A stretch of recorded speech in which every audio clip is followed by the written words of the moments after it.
what is the psychological role that a mother plays for her son, and how does she contribute to him developmentally later on in life? We're going to deep dive into this today because we talk a lot about mother wound, but the only way to truly understand the mother wound is to understand how the mother contributes to the development in the first place. Mothers play a crucial role in their child's development and in men specifically, and mothers and fathers are both very important in a child's development, but to say they contribute, even if they overlap, the exact same qualities would be misguided of us. So this video is to specifically touch on the main psychological impact that a mother has on her son, and in a different video we'll talk about the impact that a father has on his son. The first role we're going to look at is emotional bonding and attachment. A mother helps the child develop a sense of secure attachment. So if you're a man who has started to develop anxious attachment or anxious avoidant or avoidant attachment style, you could start to trace it back to the bond that you have with your mother. This is because a mother establishes bonding through physical touch, eye contact, nurturing, and meeting the child's needs. This early attachment is what forms a sense of security, trust, and reliability early on in life. So if any of these needs were missing, chances are you're going to develop an insecure attachment style as a man. The second biggest psychological impact that mothers have on their sons is the emotional support and nurturing. Mothers play a huge role in cuddling, comforting, and soothing behaviors for their children. This promotes a sense of safety and well-being that a man can explore the world. If he constantly feels unsafe as a child or like he can't rely on comfort or support because perhaps his mom was not emotionally available, he's not going to be able to develop a sense that nurturing is something he should look for or be able to rely on. This aspect also contributes to the ability to manage stress and emotional resilience. So if you're a man who finds himself constantly stressed all the time or blowing up at little things, this could be part of the factor that contributed to that. The third biggest psychological impact is sense of security.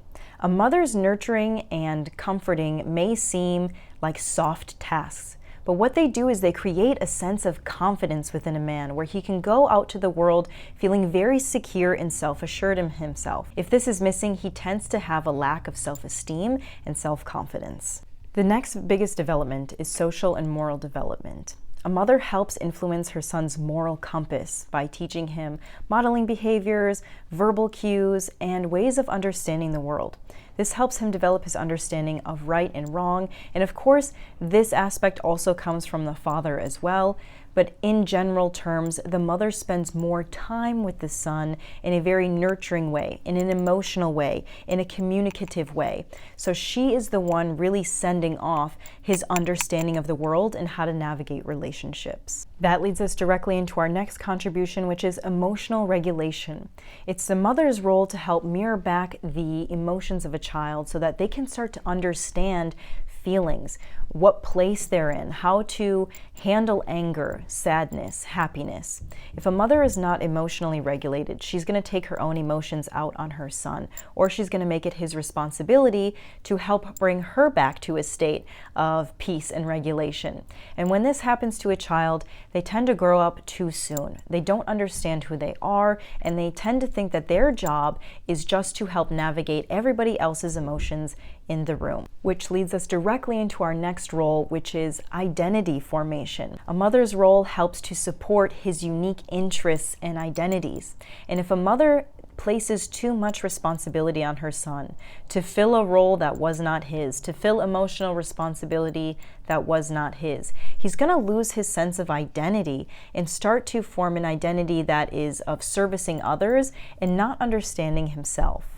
This is going to cause him to start to develop codependent relationships where he's going to need someone who needs saving because their validation of him makes him feel good, makes him feel worthy of love, and of course they need him to survive.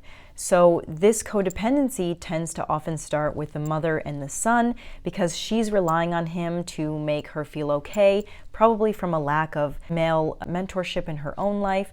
And that's the only love that he's ever known from a woman. So of course this is a survival skill that you adopt, and it leads us right into our next behavior, which is independence and autonomy.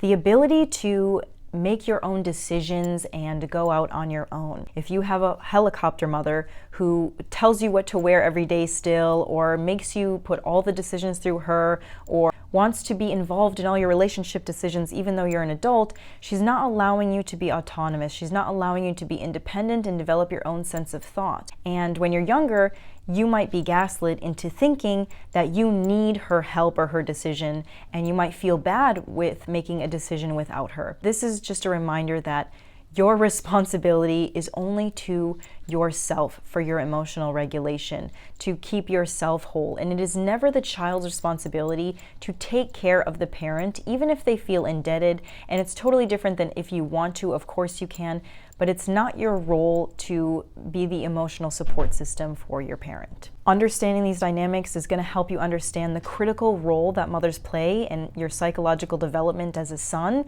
And it's going to lead you directly into some of the areas where you may have developed a mother wound, so you can heal those things and have a healthier, happier relationship with yourself, in romance, and with the world. So if you want to check out the next video on mother wound, this video helps you understand that much better. You can click that here, or if you're curious, you can watch this video on the father wound, and I will see you next time.